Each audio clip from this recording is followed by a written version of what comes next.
Live in the garage or move out, my son said. You don't care where you spend your last years, do you? My daughter-in-law added. I silently packed my things and left. The next day, come back, you have to pay for this, they screamed into the phone. Before we continue, please subscribe to the channel and let us know where you are listening in the comments. The house felt different the moment I walked in. Something about the silence wasn't right. Usually the TV would be on, some game show or news program filling the emptiness. Tonight, nothing. Just Mark and Jennifer sitting at the kitchen table like they were waiting for a job interview to begin. Their backs were straight, hands folded, professional, rehearsed. I set the pharmacy bags on the counter, prescription bottles rattling against each other in their plastic cocoon. My diabetes appointment had run long, 3 hours of tests, lectures about blood sugar levels, adjustments to medications I could barely afford. The doctors meant well, but their concern felt like pity wrapped in medical terminology. Dad, we need to talk. Mark's voice cut through the quiet. Sit down. Not, how was your appointment? Not, are you feeling okay? Just that cold command. I stayed standing near the counter, one hand still resting on the pharmacy bag. The fluorescent light above hummed, casting everything in that harsh white glow that makes everyone look tired. Your health is getting worse, Mark continued. He wasn't looking at me directly. His eyes focused somewhere around my shoulder. We can't constantly take care of you. Jennifer shifted in her chair, uncrossing and recrossing her arms. Her nails, perfectly manicured, painted some shade between burgundy and brown, drummed against her sleeve. Tap, tap, tap. Like she was counting down to something.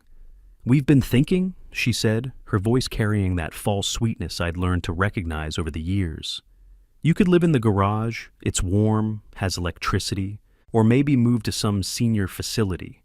The garage, where I used to keep my tools, my workbench, all the projects I'd planned to finish someday. Where I'd taught Mark to change oil, to fix a leaking faucet, to understand that things worth having required effort and patience. That garage. Mark picked up the TV remote from the coffee table, a deliberate gesture, theatrical even, and set it down again. We need to think about our future, our family. Our family. The words hung in the air like smoke. I'd lived in this house for 42 years, bought it when Mark was still in diapers. Every room held memories, birthday parties, homework sessions at this very table, Christmas mornings with wrapping paper scattered like snow across the carpet. My wife's laughter used to echo off these walls, now just silence and ultimatums. Does it really matter where you spend your final years? Jennifer leaned forward, her expression softening in a way that didn't reach her eyes. We need to think about our family. There it was again, their family, not ours. The distinction was clear. I looked at my son, really looked at him.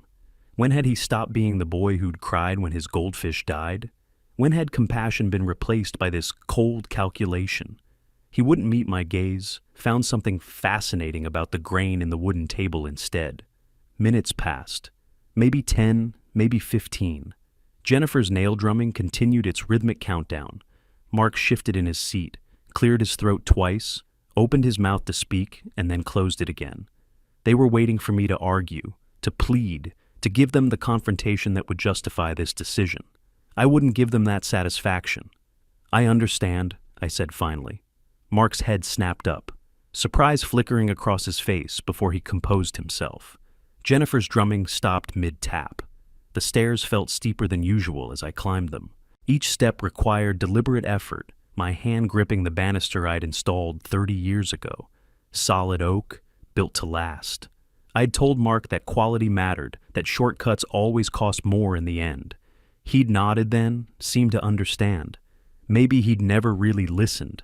My room for 4 decades, suddenly felt like a temporary space. The walls I'd painted, the window I'd replaced after the storm of '09, the closet where my wife's perfume bottles still sat, untouched on the top shelf. All of it now just borrowed space, revoked without notice. I pulled the old leather suitcase from under the bed, dust scattered in the lamplight. The case's brass latches clicked open with the same satisfying sound they'd made on 100 business trips. Back when I was still working, still needed, still valued for something beyond the inconvenience of my existence. Clothes first, the essentials, underwear, socks, 3 shirts, 2 pairs of pants, my good jacket, the charcoal one I'd worn to my wife's funeral, toiletries from the bathroom, the medications I'd just picked up, my address book, worn leather cover, pages soft from decades of use, the photograph of my wife from our wedding day, her smile frozen in silver gelatin, eternally 32, eternally happy. The suitcase wasn't heavy with possessions, just heavy with the weight of what they represented. Downstairs, Mark and Jennifer had moved to the living room. They sat on opposite ends of the sofa, a careful distance between them, like they were establishing territories. Neither looked at me as I descended. Jennifer examined her nails. Mark stared at the blank TV screen. I set my keys on the wooden table by the door. House keys, garage keys, mailbox key. The metallic clatter echoed louder than it should have, final and absolute. No goodbye, no last words. They wanted me gone. I would go. But on my terms, in my time, with my dignity intact. The front door closed behind me with a soft click. Night air hit my face, cool for March, carrying the scent of desert sage and distant rain that would probably never arrive. Phoenix had been in drought for 3 years, some things you just learn to live without. My truck sat in the driveway, reliable even after 15 years. I loaded the suitcase into the passenger seat, its weight settling into the worn upholstery. The engine turned over on the first try. Always did. I'd maintained it properly, changed the oil every 3,000 miles, kept the tires rotated. Some habits die hard. The motel bed's edge bit into my thighs as I sat there, studying the pharmacy bottles lined up on the nightstand. Metformin, glipizide, lisinopril. Names that sounded like minor planets in some distant solar system. Each label bore its warnings, its instructions, its reminder that my body was slowly betraying me in ways Mark and Jennifer had simply accelerated. Desert Inn Motel, $49 a night.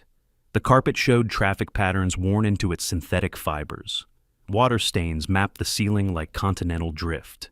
Through the thin walls, I could hear a couple arguing in Spanish, their voices rising and falling in passionate disagreement about something that probably mattered very much to them and not at all to anyone else. The phone rang. Not my cell phone. That sat silent in my jacket pocket. The landline on the nightstand, its cord coiled like a sleeping snake.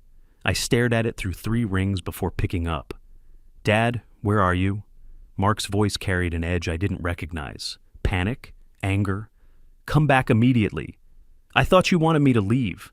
I kept my voice level, neutral, a skill I'd learned during 40 years of client negotiations.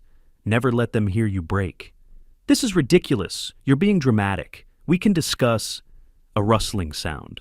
Jennifer's voice replaced Mark's, sharp and businesslike.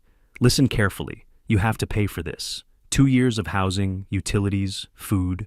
We calculated everything. $48,000, plus emotional damages for forcing us to evict you."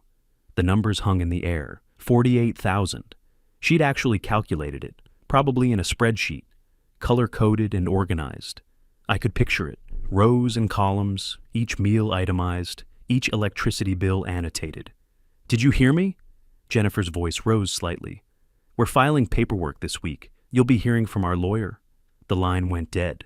I set the receiver back carefully, precisely centered on its cradle. Through the window, I could see the payphone near the motel office, standing like a metal sentinel under a flickering streetlight. Relics, both of us. Outdated but still functional. My jacket held quarters in the inside pocket. Always did. Old habit from days when cell phones didn't exist and business calls required preparation. I counted out 6 quarters, grabbed my small notebook, another relic, wire-bound with a stiff cover, and walked across the parking lot. The payphone smelled like cigarettes and desperation. I fed it quarters, dialing from memory. Margaret Chen had lived 3 doors down for 26 years. She'd brought casseroles after my wife died, had watered my plants during business trips, had become the kind of neighbor that doesn't really exist anymore. "Margaret, it's Ralph." "Ralph!"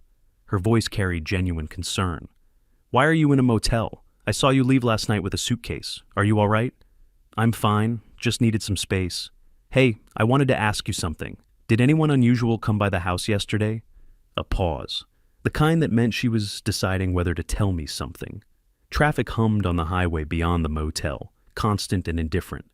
Well, now that you mention it, why did a notary come to your house yesterday afternoon? And some people from the bank. I noticed because they parked in front of my driveway. Made me late for my book club. The quarters in my pocket suddenly felt heavier. What time was this, Margaret? Around 2. While you were still at your appointment, I think. Is everything okay? Everything's fine. Thanks, Margaret. I need to go. I hung up before she could ask more questions. 2 o'clock yesterday, while I sat in the doctor's office learning about my deteriorating health, learning about medication adjustments and lifestyle changes, while nurses drew blood and doctors typed notes into their computers, while I worried about co-pays and prescription costs, Mark and Jennifer were hosting a notary and bank representatives. Back in my room, I sat in the chair by the window. The couple next door had stopped arguing. Now I could hear a TV through the wall, some game show where people guessed prices and screamed when they won. Manufactured excitement for manufactured prizes. I pulled out my address book. The leather cover felt familiar in my hands, its weight comforting. 40 years of contacts, collected and maintained like a garden. Professional associates, former clients, people who owed favors, people who remembered when I'd done them favors.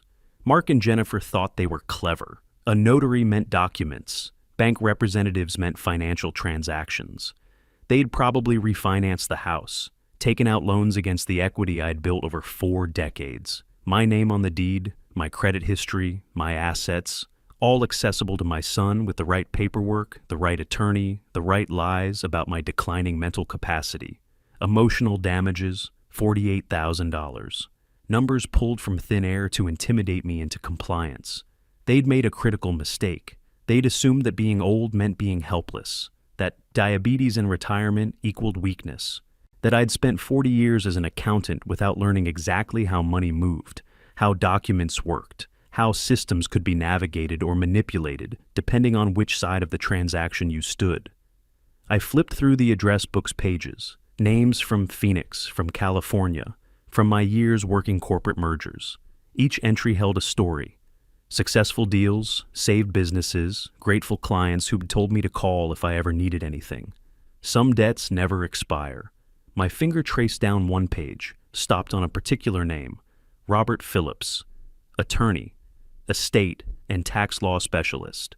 We'd worked together on 5 major cases in the early 2000s. I'd uncovered financial irregularities that saved his client's company from bankruptcy. He'd written in his Christmas card last year, "Ralph, retirement doesn't mean I've forgotten. Call if you need anything." I checked my watch. Saturday morning, 9:15. Too early for business calls, but I could leave a message. My hand reached for the motel phone, then stopped. Better to wait until Monday. Give myself Sunday to organize documents, prepare a clear timeline. 40 years of accounting had taught me that preparation mattered more than speed. The notebook sat open on the table. I clicked my pen, another relic, a Mont Blanc my wife had given me for our 20th anniversary, and began writing. Names, numbers, dates. Facts that Margaret had inadvertently confirmed. The timeline of betrayal, documented with the same precision I'd once used to track corporate assets. Sunday would be for gathering evidence. Monday for taking action. My medications sat waiting on the nightstand next to a plastic cup of water. Time for the morning dose. Routine anchoring chaos. Monday morning found me in the lobby of Phillips & Associates, my manila folder resting on my lap like a shield. The weekend had been productive. 20 phone calls, 14 relevant documents retrieved from my safe deposit box. A chronological timeline written in my neatest handwriting, each entry cross-referenced with supporting evidence. My hands trembled slightly as I straightened the papers one more time. Not fear, anticipation mixed with exhaustion. I'd taken my morning medications at 6, eaten breakfast at the motel's complimentary buffet, scrambled eggs and wheat toast, nothing that would spike my blood sugar, and arrived at the law office 40 minutes early. Professional preparation versus amateur improvisation. The lobby spoke of understated competence, leather chairs, original artwork, legal journals arranged on glass tables, a receptionist who'd greeted me by name when I'd called Friday to schedule this appointment. No flashy advertising, no desperate client chasing. Robert Phillips had built his practice on reputation and results. "Mr. Thompson?" The receptionist smiled professionally. "Mr. Phillips will see you now." His office matched the lobby's aesthetic: law degrees from Arizona State University and Georgetown, family photos showing a wife and 3 grown children, bookshelves lined with legal references and case files, organized by year and category. The desk held neat stacks of papers, each pile topped with a weighted paperclip. Someone who valued order and precision. Robert Phillips stood and extended his hand, mid-50s, reading glasses hanging from a cord around his neck. Suit jacket hung on a coat rack behind his chair. Working clothes, not costume. "Ralph, good to see you again, though I wish the circumstances were different." We'd met twice since those cases in the early 2000s, once at a charity fundraiser, once at a professional conference. Enough interaction to establish mutual respect, not enough to be called friends. Perfect for what I needed. I set the manila folder on his desk. "I appreciate you seeing me on short notice. Your message said it was urgent, family matter involving possible fraud."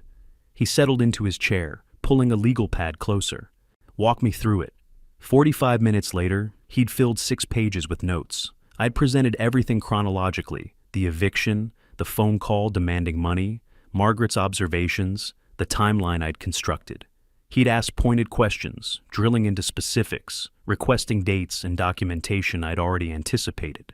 Finally, he set down his pen and removed his reading glasses. "Ralph, I'm going to be direct with you. They exploited your trust in your son completely." His voice carried professional sympathy without condescension. "Based on what you've shown me, the house has been transferred to them. Full ownership." The confirmation hit harder than expected. Suspecting something and having it verified were different experiences. "What about the loans they took out?" My voice stayed steady. Years of presenting audit findings to hostile boards had taught me emotional control. Robert flipped through his notes. "Here's where it gets interesting. They took out $85,000 against the house, but they failed to notify the IRS about the ownership change within the required time frame. That's a federal tax violation." He leaned forward, his expression shifting from sympathy to strategic interest. "What does that mean?" I asked, though I already suspected the answer. "It means we can attack them through the tax service. The IRS doesn't care about family drama, but they care very much about unreported property transfers and undeclared income." He made another note on his pad. "Also, according to these documents you brought, they sold your antique clocks for $12,000 without paying sales tax or reporting the income." I remembered those clocks, 3 pieces I'd collected over 30 years. A 19th century French mantel clock, a German cuckoo clock from 1920, an English bracket clock that had belonged to my grandfather. Jennifer had always called them dust collectors. Apparently, she'd found their actual value. "They thought I wouldn't notice or wouldn't care," I said. "They assumed I'd just disappear quietly." Robert picked up his phone. "Sandra, can you pull the current IRS complaint forms? Estate fraud and unreported income." He hung up and looked at me directly. "Ralph, this will get ugly. Family cases always do. Are you prepared for that?" "They started this fight. I'm just finishing it." The words came out harder than intended. "What do we need to do?" "First, we file formal complaints with the IRS. Second, we request a full audit of all financial transactions related to your property. Third, we document every asset they've liquidated without authorization." He pulled a business card from his desk drawer. "This is Karen Chen. She's a tax consultant who specializes in fraud cases. You'll need to meet with her this week." Sandra knocked and entered, carrying a stack of forms. Robert took them and set them between us. "These need to be completed in detail. Every transaction, every document, every conversation you remember." He clicked his pen. "Walk me through the notary visit again. What time did Margaret say they arrived?" "We worked for another hour, forms filled out in triplicate, witness statements prepared, evidence organized into chronological packets. My accounting background made the process smoother than Robert expected. He'd pause to explain something, and I'd already have the relevant document ready." Finally, he pushed back from his desk and looked at the organized stacks we'd created. "You know, Ralph, most people in your situation come in here emotional and disorganized. You came prepared like you were presenting a corporate audit." 40 years of practice. I collected the copies he had made for me. "What happens next?" "I submit these to the IRS tomorrow. They'll review the complaint, probably schedule an initial interview with you within 2 weeks. Meanwhile, Karen can help you document everything else they might have taken or sold.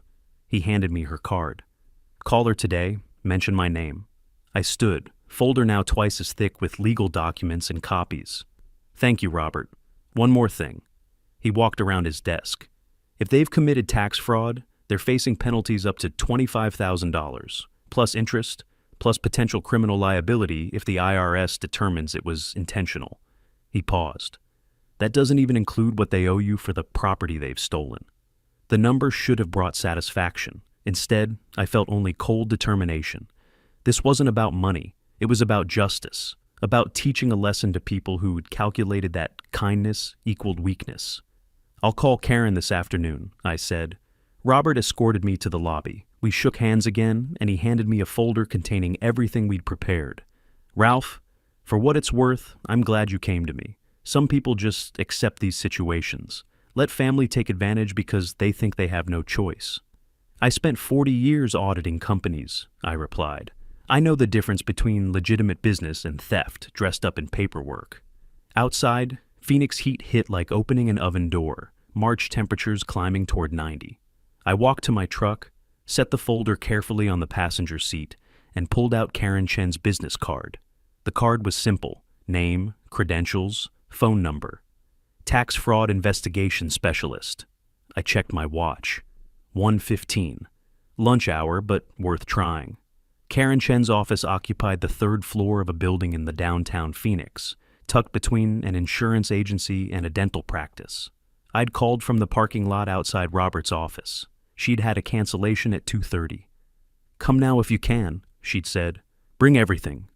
The elevator hummed as it climbed. My folder felt heavier with each floor, weighted with documentation and evidence. Through the elevator's polished metal doors, my reflection stared back. A 63-year-old man in a pressed shirt and slacks, carrying the weapons to fight back against his own family.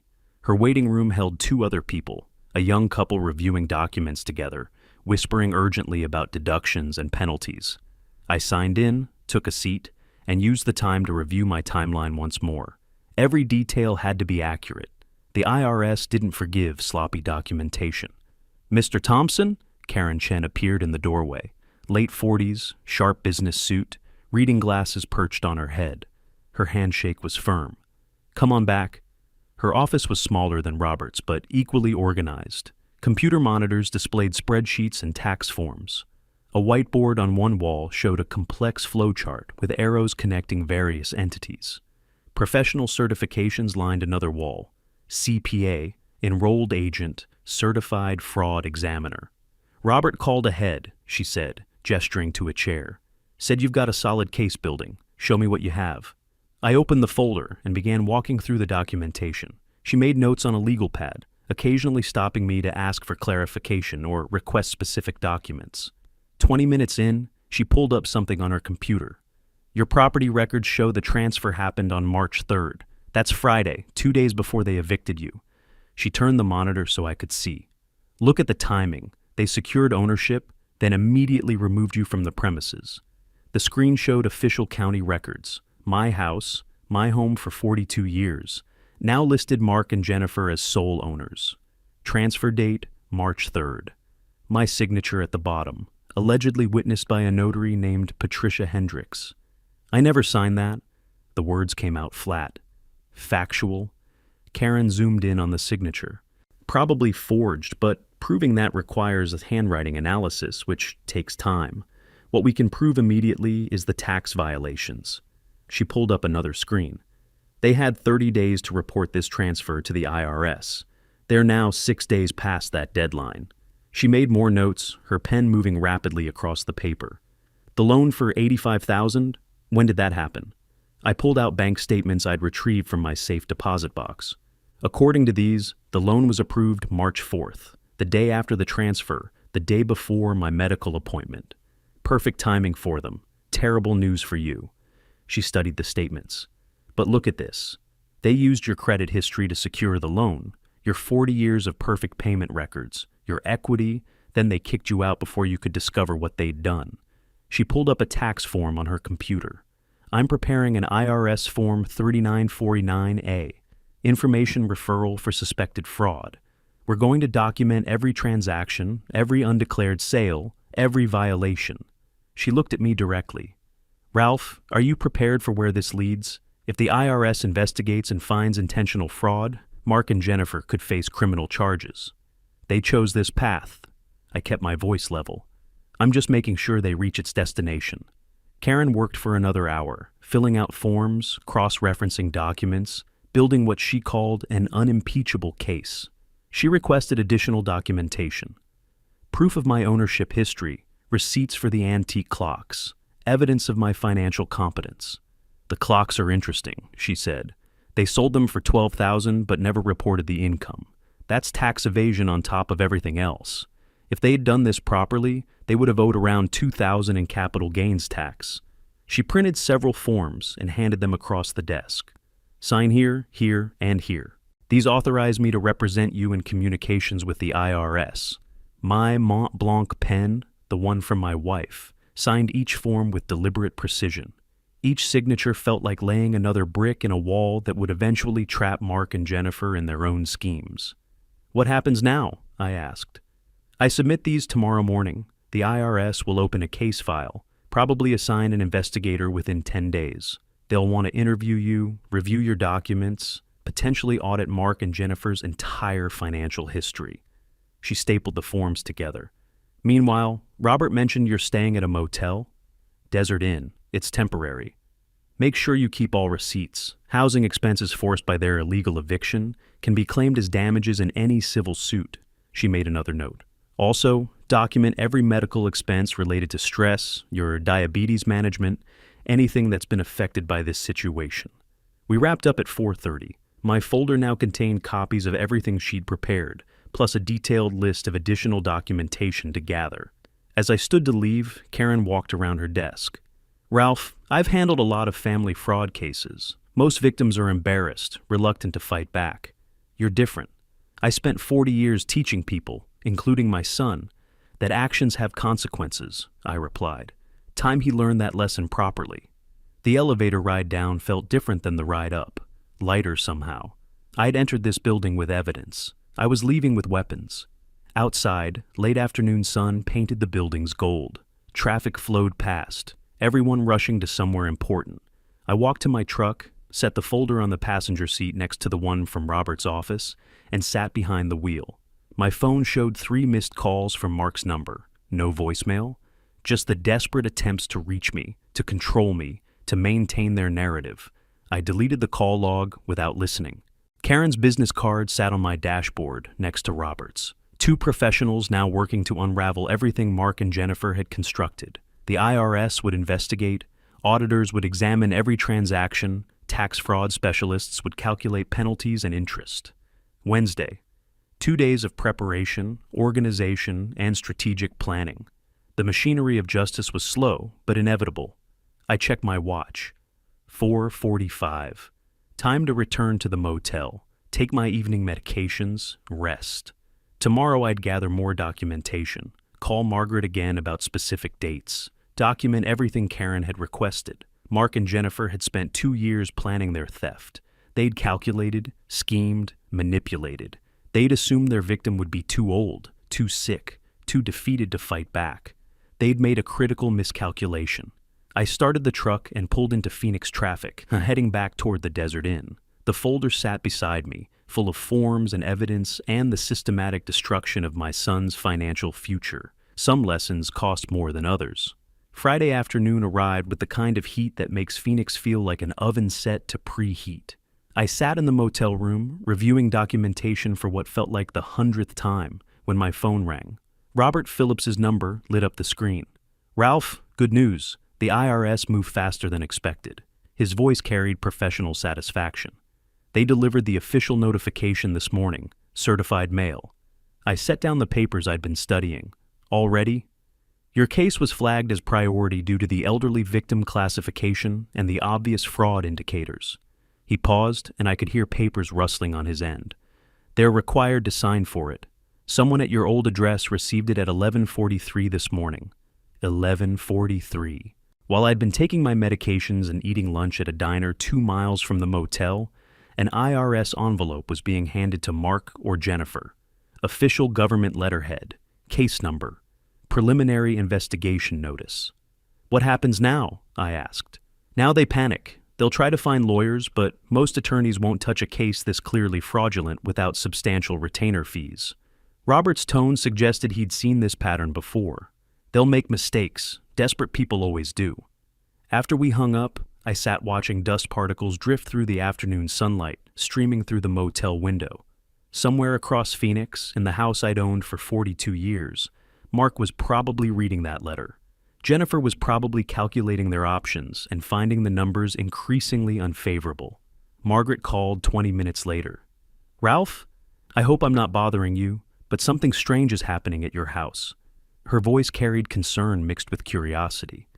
"There's been yelling, loud enough that I could hear it from my garden, and a mail carrier delivered something that required a signature earlier." "What kind of yelling?" I kept my voice neutral, though satisfaction bloomed in my chest like desert flowers after rare rain. "Jennifer's voice mostly. Something about paperwork and lawyers. Mark tried calling someone multiple times. I only heard because my rose bushes are right along the fence line." She hesitated. "Ralph, are you in some kind of trouble?"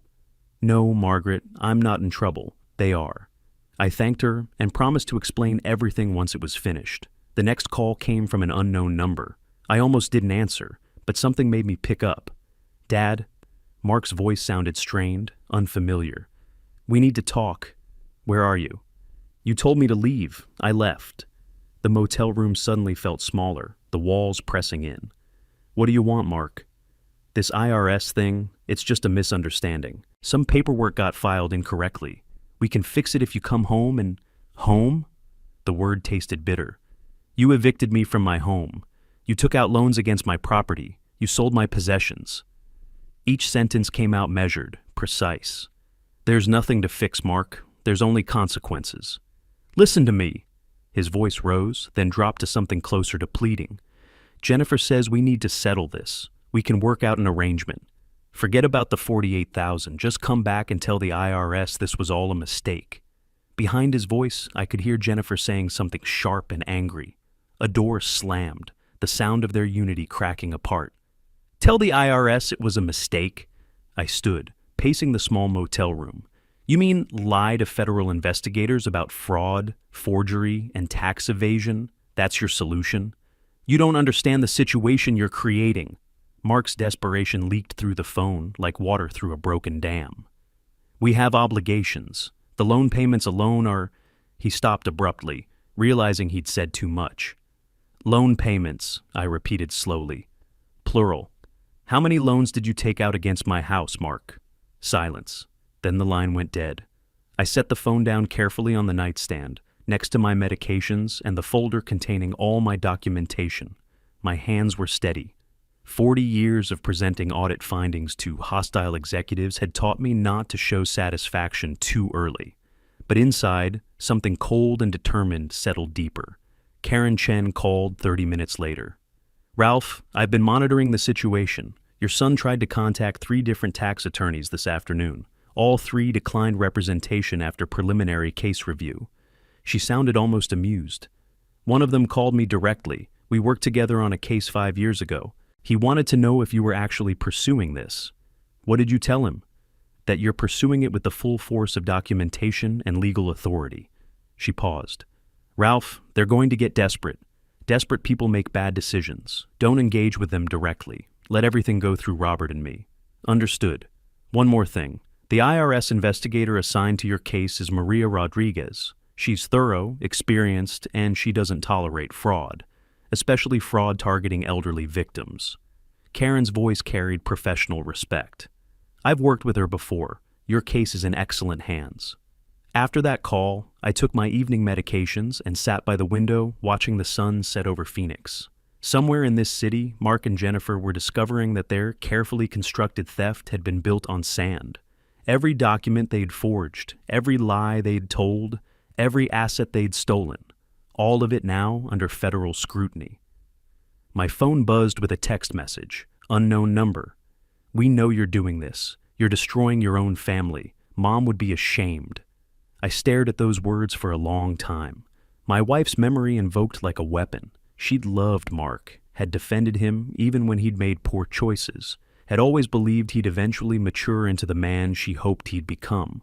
But she'd also taught him, tried to teach him, that integrity mattered, that shortcuts had consequences, that family meant supporting each other, not exploiting vulnerability.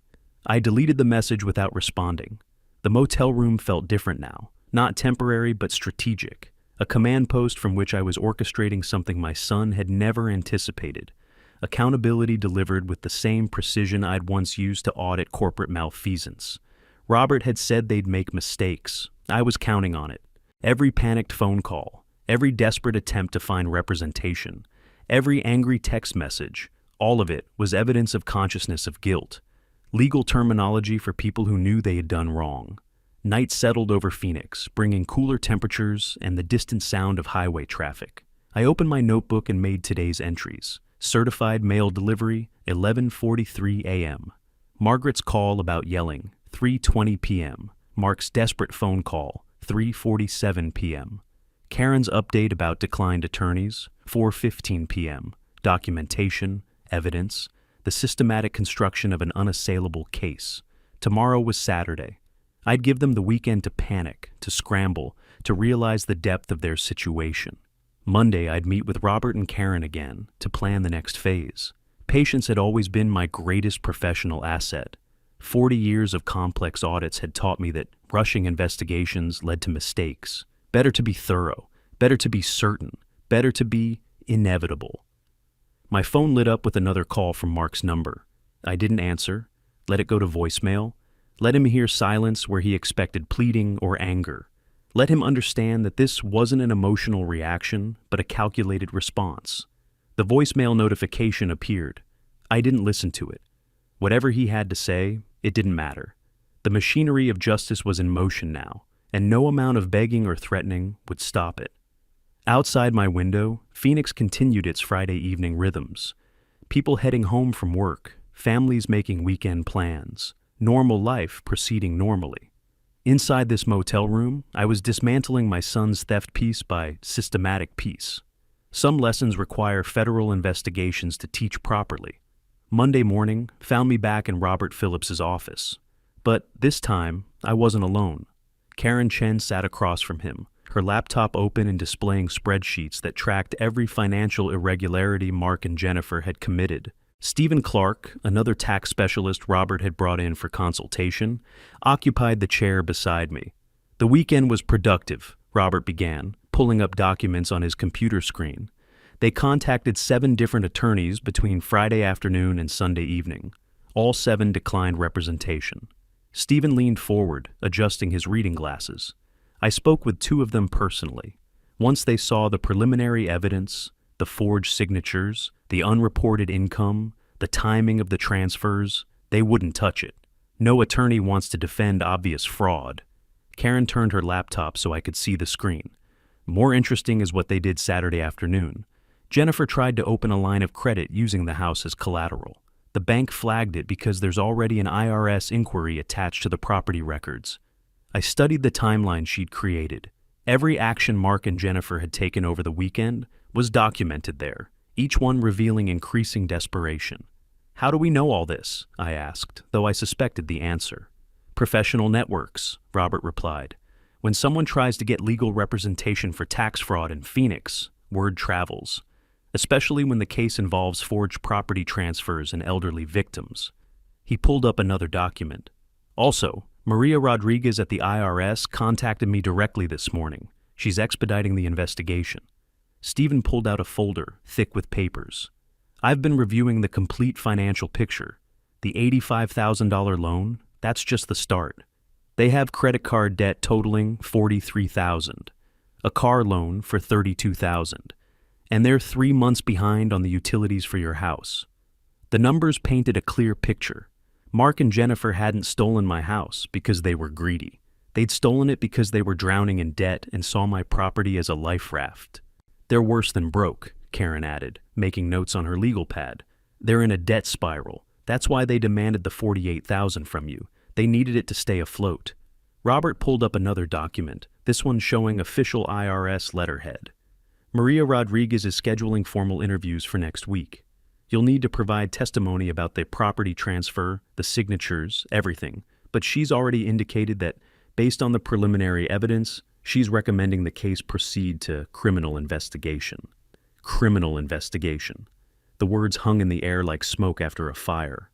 What does that mean for them? I asked. Stephen answered, his voice carrying the weight of professional experience. Best case scenario, they plea bargain, pay substantial fines, return any liquidated assets, face probation. Worst case, federal charges for fraud, forgery, and tax evasion. Prison time is possible. Prison. My son in federal prison. Jennifer beside him. The thought should have brought satisfaction, but instead I felt only cold certainty that this was necessary. Ralph? Karen's voice pulled me back to the present. I need to ask you something important. How far are you prepared to take this? The question deserved consideration. I looked at each of them. 3 legal professionals who'd committed their expertise to my case. People who barely knew me, but had recognized the injustice and moved to correct it. They had a choice, I said finally. Every step of the way, they chose greed over integrity. They chose theft over honesty. They chose to exploit the trust of family. I met Karen's eyes directly. I'm prepared to take this as far as justice requires. Robert nodded slowly. Then we proceed with full cooperation with the IRS investigation. We document everything. We provide testimony when requested. And we let the federal system handle the consequences. We spent the next 2 hours reviewing every document, every timeline, every piece of evidence. Stephen had created a comprehensive analysis showing not just what Mark and Jennifer had done, but the systematic nature of their fraud, the planning, the timing, the calculated exploitation of my medical appointments, and their knowledge of my routines. This wasn't opportunistic theft, Stephen explained, pointing to dates on his timeline. This was premeditated financial abuse. They started the property transfer process 3 months ago, long before they evicted you. 3 months. While I'd been living in that house, taking my medications, believing I was helping my son get back on his feet, he'd been orchestrating my dispossession. Karen closed her laptop and looked at me directly. Ralph, I've handled a lot of family fraud cases. Most victims feel guilty about pursuing justice against family. They wonder if they're doing the right thing. She paused. You don't seem to have those doubts. 40 years as an accountant taught me something important, I replied. The numbers don't lie. The documents don't lie. The timeline doesn't lie. I gestured to the evidence spread across Robert's desk. Everything here tells the same story. Calculated theft. My only choice is whether to accept being a victim or insist on being heard. And you've chosen to be heard, Robert said. It wasn't a question. Loudly and clearly. Before I left, Robert handed me a folder containing copies of everything we'd discussed. Keep this with your other documentation. Maria Rodriguez will want to see your organizational system. It'll impress her. One more thing, Karen added. They're going to try contacting you again, more desperate this time. Threats probably, maybe even attempts at manipulation using family guilt. She pulled out a business card and wrote something on the back. This is Maria Rodriguez's direct line. If they contact you with anything that sounds like witness intimidation, call her immediately. I took the card, added it to my collection. Robert Phillips, Karen Chen, Stephen Clark, Maria Rodriguez, a team of professionals now working to ensure justice wasn't just pursued but achieved. Outside, Phoenix was warming toward another 90-degree afternoon. I walked to my truck, set the folder on the passenger seat with all the others, and sat behind the wheel, considering the morning's revelations. Criminal investigation, prison time, federal charges. My phone buzzed. Text message from an unknown number. Please, we need to talk. This has gone too far. I screenshotted the message and forwarded it to Karen with a note. Documentation of continued contact attempts. Then I started the truck and headed back toward the Desert Inn. Lunch, medications, review of evidence. The routine that had sustained me through this process. Margaret called as I pulled into the motel parking lot. Ralph, I need to tell you something. Jennifer came to my door yesterday. She wanted to know where you were staying. I told her I didn't know. Margaret's voice carried worry. She looked terrible, exhausted, desperate. Thank you for not telling her. Ralph, what's happening? The whole street is talking about police cars visiting your house. Official-looking men in suits carrying briefcases. Justice, Margaret. That's what's happening. I pulled into my parking spot, the motel's neon sign flickering in the afternoon sun. I'll explain everything once it's finished, but know that I'm safe, I'm prepared, and I'm doing what needs to be done. After we hung up, I sat in the truck watching heat waves shimmer off the asphalt. Somewhere across Phoenix, Mark and Jennifer were discovering that every avenue of escape was closing, every attorney refusing their case, every financial institution flagging their transactions, every attempt to manipulate the situation only adding evidence to the federal investigation.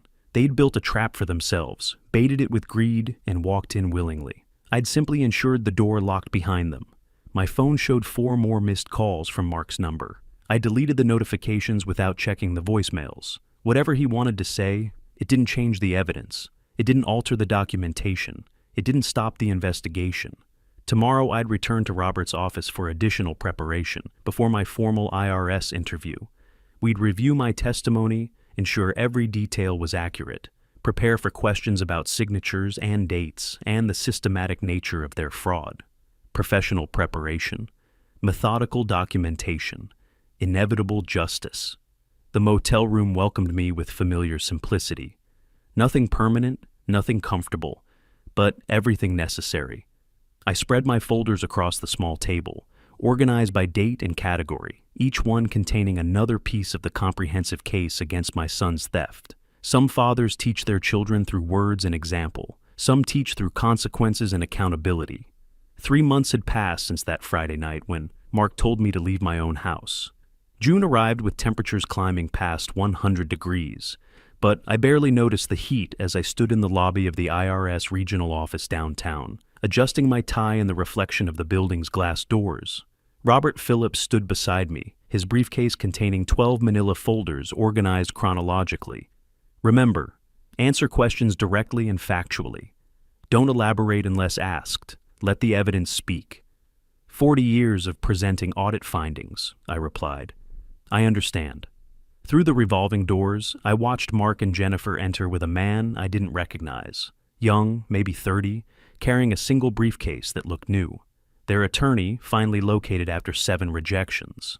Probably fresh out of law school, desperate for clients, willing to take cases more experienced lawyers avoided. Jennifer spotted me first. Her expression flickered. Surprise, then calculation, then something harder to read. Mark looked away immediately. Found the floor tiles fascinating. They'd aged in 3 months. Jennifer's usual polish had dulled. Mark's suit hung looser, weight lost to stress. We rode separate elevators to the 3rd floor. Conference room B awaited at the end of a corridor lined with identical doors and fluorescent lighting that made everything look slightly unreal. Inside, a long table divided the space. Name cards marked positions. IRS Inspector Maria Rodriguez at the head, court reporter to her right, evidence table along the wall. Maria Rodriguez stood when we entered, late 40s, gray suit, reading glasses on a chain, the bearing of someone who'd conducted hundreds of these hearings. Mr. Thompson, Mr. Phillips, please sit here. She gestured to chairs on the left side. Mr. Mark Thompson, Mrs. Jennifer Thompson, and counsel, please take seats opposite. The formality created distance, not a family meeting, an official government hearing with federal authority backing every word. Maria opened a folder 6 inches thick. This hearing addresses IRS case number 2025 PHX 847, investigation into unreported property transfers, undeclared income, and potential tax fraud. Mr. Ralph Thompson is the complainant. Mark and Jennifer Thompson are respondents. She looked directly at Mark and Jennifer. You have legal representation? Their attorney stood. James Mitchell, representing the respondents. We're prepared to address any misunderstandings regarding... Mr. Mitchell, this is a findings presentation, not a trial. You'll have opportunity to respond after evidence review. Maria's tone allowed no argument. She'd done this too many times to tolerate inexperienced attorneys trying to control proceedings. For 90 minutes, she systematically presented the investigation results, property records showing the transfer date, handwriting analysis confirming signature forgery, bank documents detailing the $85,000 loan, sales records from the antique dealer who'd purchased my clocks, timeline charts showing Mark and Jennifer's coordination, Notary visit while I was at my medical appointment. Loan approval the next day. Eviction within 48 hours. Mark tried interrupting twice. Maria silenced him with a glance. Jennifer's nails drummed against the table, that familiar nervous gesture. I noticed her manicure had chipped, small detail but revealing. She'd always maintained appearances perfectly, not anymore. The timeline demonstrates systematic concealment spanning 18 months, Maria stated, pulling up another document. Initial property research began January of last year. Loan pre-approval applications occurred in October. Notary arrangements made in February. She looked at Mark and Jennifer. This wasn't impulsive. This was planned. James Mitchell cleared his throat.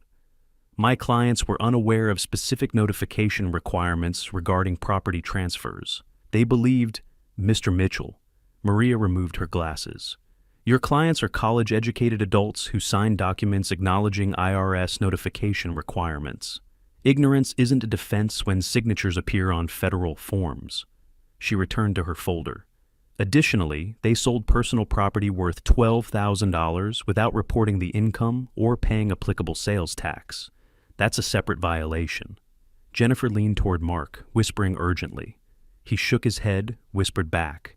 Their attorney looked uncomfortable, probably realizing his clients had minimized the situation when hiring him. Maria turned to me. Mr. Thompson, I need to establish some facts for the record. Did you authorize the property transfer, dated March 3rd? No, I did not. Did you receive any compensation for property or possessions taken from your residence? Nothing. Were you aware of loan applications using your property as collateral? Not until after I was evicted from my home. The words came out steady, factual. 40 years of professional testimony had trained me well. When did you first suspect financial irregularities? Maria made notes while I spoke. When my neighbor mentioned a notary visiting my house while I was at a medical appointment. That same day, my son and his wife demanded $48,000 from me, claiming I owed them for housing costs. I kept my voice level. I trusted my son completely. That trust was betrayed for financial gain. Mark flinched. Jennifer's expression hardened. Maria reviewed several more documents, then set down her pen with deliberate precision. Preliminary findings indicate violations totaling $97,000, including penalties and interest. That breaks down as follows. $25,000 for unreported property transfer, $15,000 for undeclared income, $35,000 for fraudulent loan documentation, and $22,000 in accumulated interest and penalties. $97,000. The number hung in the air like smoke. Jennifer's face went pale. Mark started to stand, then sat back down heavily. Their attorney scribbled notes frantically, probably calculating whether he'd be paid. That's preliminary, Maria continued. Final determination pending additional review. However, given the systematic nature of violations and the targeting of an elderly family member, this case is being flagged for potential criminal investigation. She closed her folder. You'll receive official notification within 21 days via certified mail. That notification will include payment timelines, appeal procedures, and next steps. 21 days. 3 weeks for them to understand the full weight of consequences. Do respondents wish to make any statements for the record? Maria looked at Mark and Jennifer. James Mitchell leaned toward them, whispering. Mark shook his head. Jennifer whispered something sharp, more whispered argument. Finally, Mitchell spoke. My clients declined to make statements at this time. Very well, this hearing is concluded. Maria stood. All parties will receive documentation via certified mail. Mr. Ralph Thompson, thank you for your cooperation with this investigation. Robert and I gathered our materials while Mark, Jennifer, and their attorney remained seated, shell-shocked. In the hallway, Robert allowed himself a small smile. $97,000, that's higher than our estimate. The interest and penalties. I'd calculated them myself, knew the mathematics involved. Accumulates quickly when fraud is involved. We took the elevator down in silence. In the lobby, Robert turned to me. Ralph, you understand what happens next? They'll receive the official decision. Banks will be notified about the tax liens. Their loan will likely be accelerated, demanding immediate payment. I understand. We'd discussed this possibility. Mark and Jennifer couldn't pay $97,000, couldn't pay the original loan, couldn't pay their other debts. What's the timeline? 30 days from official notification. If they can't resolve the liens, the bank will initiate foreclosure proceedings. Robert studied my face. That was your house for 42 years. It stopped being my house when they forged my signature and stole it. The words came out harder than intended. I'm not trying to destroy them, Robert. I'm trying to teach them that actions have consequences. He nodded slowly. Well, they're learning. Expensive lesson. Outside, Phoenix heat hit like a physical force. June in Arizona, unforgiving and relentless. I walked to my truck, now permanently parked at a weekly rate motel closer to downtown. The Desert Inn had served its purpose, but I'd found something more stable. My phone rang as I started the engine. Margaret. Ralph, I just saw Mark and Jennifer drive up. They looked terrible. Jennifer was crying. What happened? I explained briefly, the hearing, the findings, the $97,000 judgment. Margaret was quiet for a long moment. That's more than their loan, isn't it? Considerably more? Ralph, what happens to them? They face the consequences of their choices, Margaret, same as anyone else. I checked my mirrors, preparing to pull into traffic. I need to go. I'll call you soon. The drive back to my motel took 20 minutes through downtown Phoenix traffic. In my room, I laid out the documentation Robert had given me, copies of everything presented at the hearing, timeline charts, the preliminary findings summary, $97,000 in violations, 3 weeks until official notification, 30 days after that for resolution or foreclosure. I opened my notebook and made today's entry. June 12th, official IRS hearing, systematic presentation of evidence, preliminary judgment, $97,000. Mark and Jennifer visibly shocked. Attorney unprepared for scope of violations. Professional documentation. Evidence of process. The systematic approach that had characterized every step of this journey. 21 days until they received official notification. I'd wait. 3 weeks felt simultaneously endless and instantaneous. I spent them organizing, documenting, meeting with Robert to review potential scenarios. Karen Chen kept me updated on procedural timelines. Stephen Clark prepared financial projections showing various resolution paths, all of them impossible for Mark and Jennifer's situation. July 3rd arrived with temperatures pushing 110 degrees. My phone rang at 2:47 in the afternoon. Robert Phillips. Ralph, the official decision was delivered this morning. Certified mail. Someone at the house signed for it at 11:16. He paused. Bank notification went out simultaneously. First National received the tax lien documentation and immediately triggered their acceleration clause. How long do they have? I already knew the answer, but hearing it made it real. 30 days from today to satisfy the full loan balance plus the IRS judgment. After that, foreclosure proceedings begin. Robert's voice carried professional neutrality. That's $97,000 plus $85,000, $182,000. Ralph, they can't pay that. I know. After we hung up, I sat by the window watching heat waves shimmer off the parking lot asphalt. Somewhere across Phoenix, Mark and Jennifer were reading that official decision, calculating impossible mathematics, understanding that every avenue had closed. Margaret called 30 minutes later. Ralph, something's happening at the house. Jennifer's car has been in the driveway all day. I heard yelling earlier, lots of yelling. She hesitated. Should I be worried? They're dealing with consequences, Margaret. Let them work through it. I assured her everything was under control, thanked her for keeping me informed. Karen Chen called at 4:15. Ralph, First National's legal department contacted me. Professional courtesy. They wanted to verify the tax lien authenticity before proceeding with foreclosure protocols. I confirmed everything. She paused. They also mentioned that Jennifer Thompson attempted to open another line of credit yesterday using the property as collateral. The bank denied it due to pending liens. So Jennifer had tried one more scheme, one more attempt to borrow their way out of consequences. Failed, of course. Every financial institution would flag that property now. Thank you for letting me know, Karen. Ralph? Her tone shifted slightly. How are you feeling about all this? The question deserved consideration. How did I feel? Satisfied wasn't quite right. Vindicated came closer. Mostly I felt a cold certainty that justice had been properly served. I feel like I did my job, I said finally. 40 years as an accountant taught me to follow evidence where it leads, document everything, and present findings accurately. That's what I did. You did more than that. You systematically dismantled a fraud operation. Karen's voice carried professional respect. Most victims don't fight back this effectively. After that call, I took my evening medications and sat reviewing my notebooks.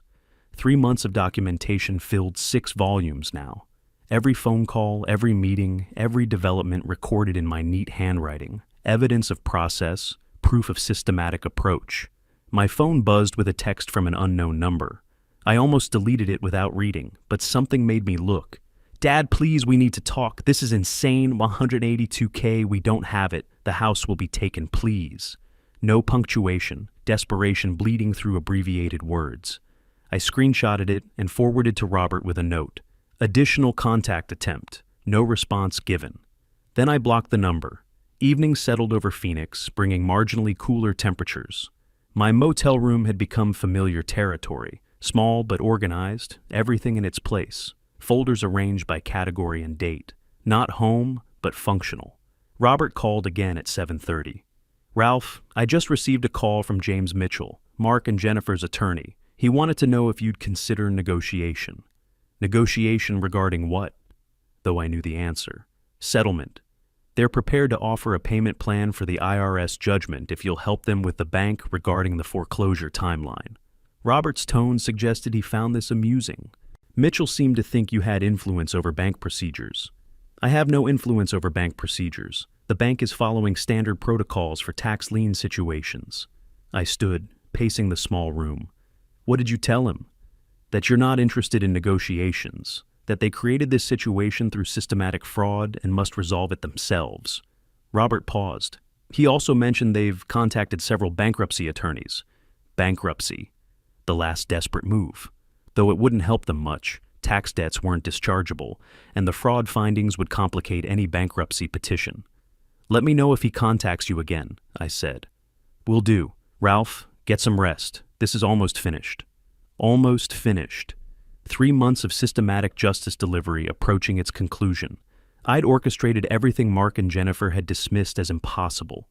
Professional legal representation, comprehensive evidence gathering, federal investigation, official hearings, binding judgments, all of it built on 40 years of professional expertise they had assumed had retired with me. Margaret called the next morning. Ralph, I have to tell you something. Jennifer knocked on my door last night, late, after 10. She looked absolutely terrible. She wanted to know how to reach you. What did you tell her? That I didn't have your number. She asked if I'd seen you, if I knew where you were staying. I said no to both. Margaret sounded worried. Ralph, she was crying.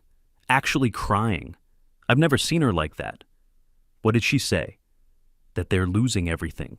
That they made mistakes but didn't realize how serious it was. That Mark's father was destroying them. Margaret paused. She said, destroying them, Ralph. Those exact words. Mark's father. Not using my name. Creating distance. Trying to make me the villain in a story where they'd committed fraud, forgery, theft, and financial abuse. Margaret, they destroyed themselves. I simply documented it. I thanked her and assured her she'd done nothing wrong by not providing information. The weekend passed slowly. Saturday, I met with Robert to review final documentation. Sunday, I organized my files one more time, ensuring everything was categorically perfect. Monday arrived with news from Karen. The 30-day countdown had officially begun. July 3rd to August 3rd. 1 month for Mark and Jennifer to produce $182,000 they didn't have. Tuesday afternoon, my phone rang with another unknown number. I considered not answering, but curiosity won. Dad? Mark's voice sounded hollow, defeated, barely recognizable as my son. Please, we need help. The house, your house, it's going to be taken. We have 30 days. We don't have the money. You know we don't have it. You should have considered that before forging my signature, stealing my property, and demanding I pay you for the privilege of being robbed. The words came out colder than I'd intended. You made choices, Mark. Choices have consequences. We made mistakes. We were desperate. The debts were overwhelming, and we thought, You thought I was old and helpless and wouldn't fight back. I interrupted him. You calculated wrong. How did you do this? His voice rose. How did you get lawyers and investigators and make all this happen? You're just a retired accountant. I was an accountant for 40 years. I built relationships. I maintained professional contacts. I learned how systems work. Each sentence emerged precise as a scalpel cut. You knew all that, Mark. You just didn't think it mattered anymore. Silence on the line. Then, Mom would be ashamed of you. Your mother taught you integrity, taught you that family means supporting each other, not exploiting vulnerability. She'd be ashamed of what you've become. I paused. Let that sink in. Don't call this number again. I hung up before he could respond. The phone rang immediately. Same number. I blocked it. Wednesday morning brought confirmation from Robert. Bankruptcy attorneys had refused Mark and Jennifer's case.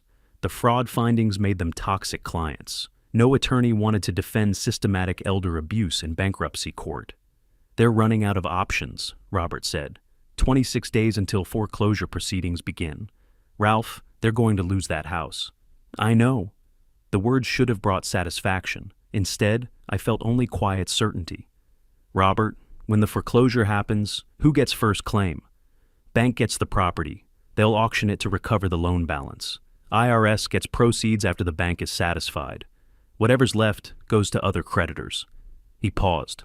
Why? Just wanted to understand the process.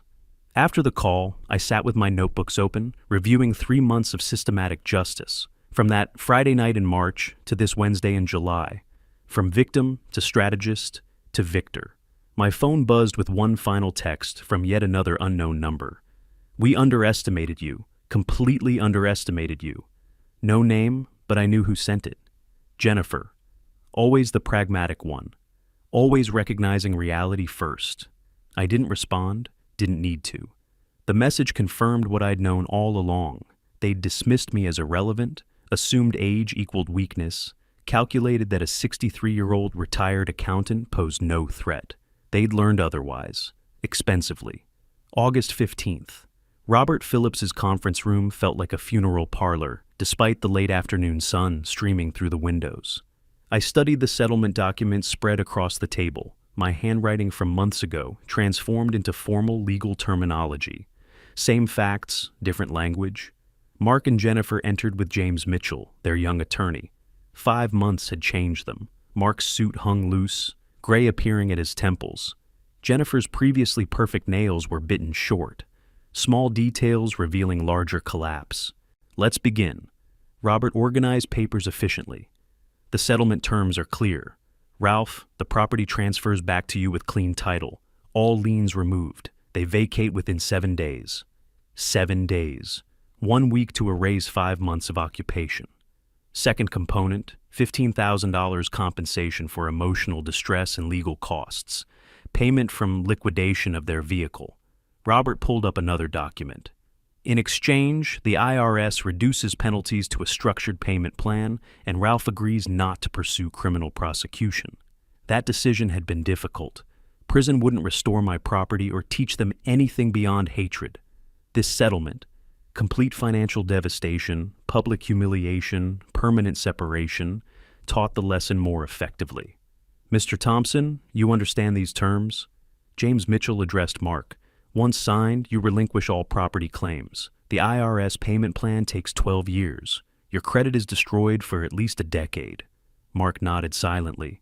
Mrs. Thompson, this includes a permanent no-contact order. No communication with Ralph Thompson except through legal representatives. I understand. Jennifer's voice was flat, already calculating next steps. My Mont Blanc pen felt heavy as I signed each page. Across the table, Mark's hands trembled with his signatures. Each one surrendered something: his inheritance, his claim to the house, his relationship with his father. Jennifer signed quickly, efficiently, emotionally detached. Papers rustled in the silence. No congratulations, no reconciliations. Just administrative conclusion of family destruction. The settlement is binding. Robert collected documents. You have 7 days to vacate. Ralph returns August 22nd. Keys left with Margaret Chen. Mark finally looked at me. recognition of complete defeat mixed with dawning understanding of how thoroughly his father had outmaneuvered him.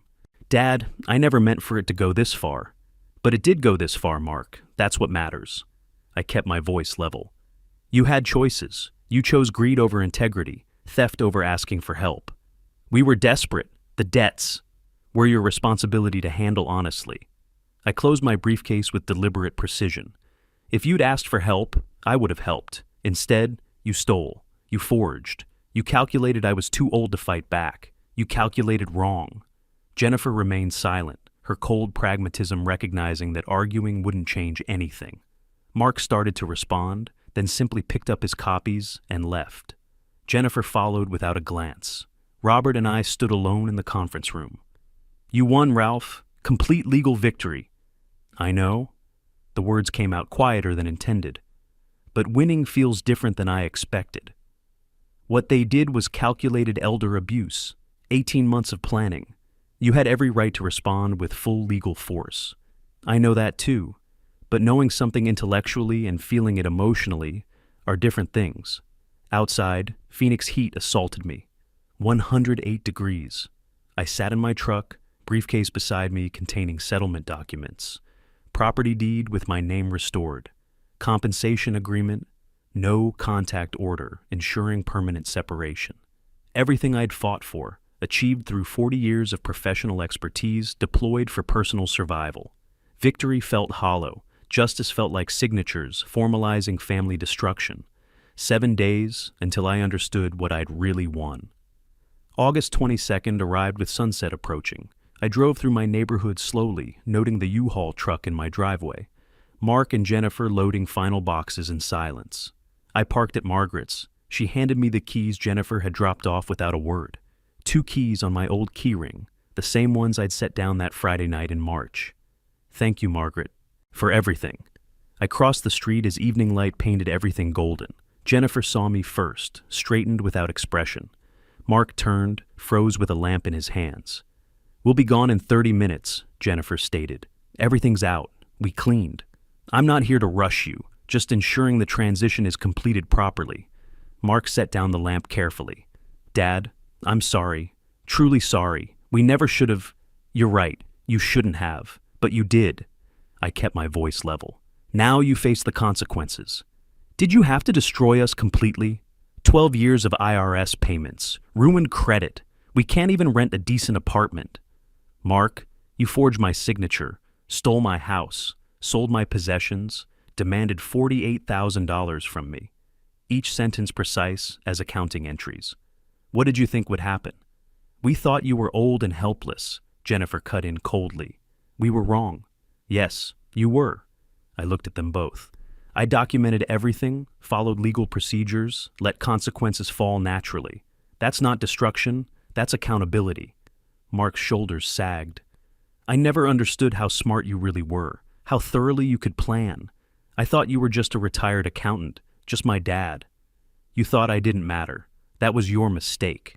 Silence settled. Sprinklers activated on timers. Distant traffic hummed. We should finish, Jennifer said, always pragmatic. Mark moved toward another box, then stopped. Could you have helped us with the debts before all this? If you'd asked, I would have helped. Reviewed finances, created payment plans, maybe provided a loan with proper documentation. I paused. But you didn't ask, you stole. There's a difference. I know that now. 20 minutes later, the U-Haul was loaded. They stood by the cab, ready to leave. This was supposed to be my inheritance, Mark said quietly. I thought I was just accelerating what would be mine anyway. Inheritance is earned through respect and trust, not theft and forgery. I pulled out the keys. You'll never inherit this house. When I die, it goes to charity. I've revised my will. His face went pale. Jennifer showed no reaction. Goodbye, Dad. I watched the U-Haul back out, turn, disappear down the street. Mark's face visible in the mirror one last time before the corner.